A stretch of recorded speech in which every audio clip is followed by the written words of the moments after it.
the Greco. Greco.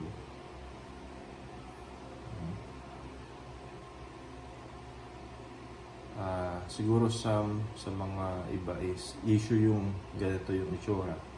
Pero meron din mga hindi siya issue. Like yun yung backplate o yung covers, hindi siya issue. In some. Pero meron din mga yung mga gusto ng relic.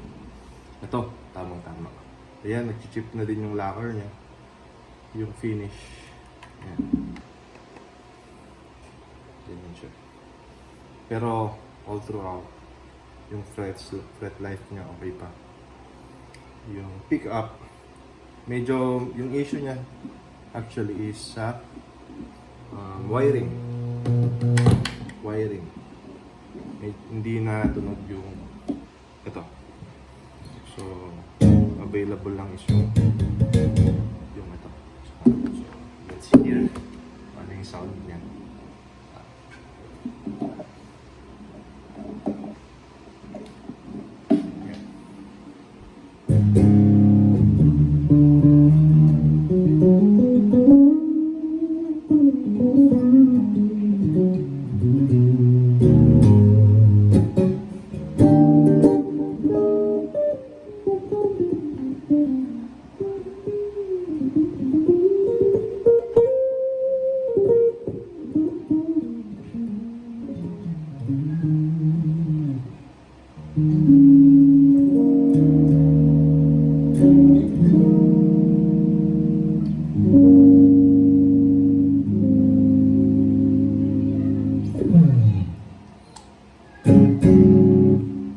Actually, kahit nasa gitna siya, hindi siya naka-on.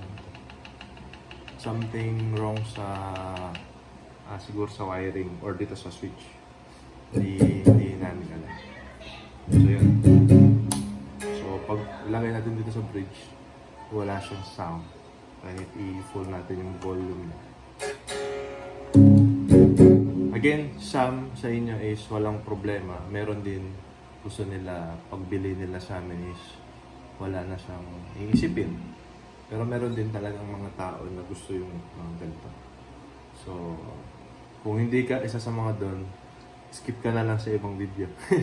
Skip na lang. So, ito. So, yun. Balik natin yung sound.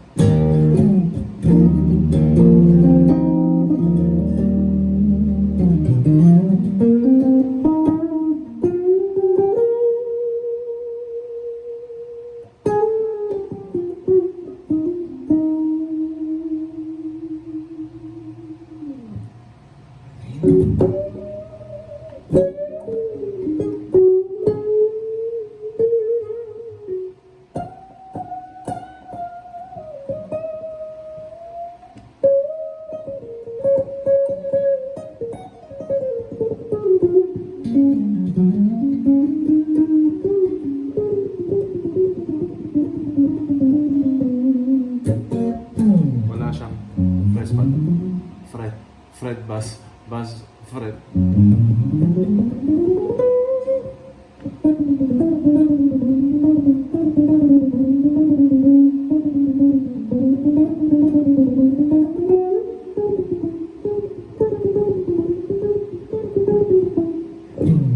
Yan. The Greco Les Paul Relic.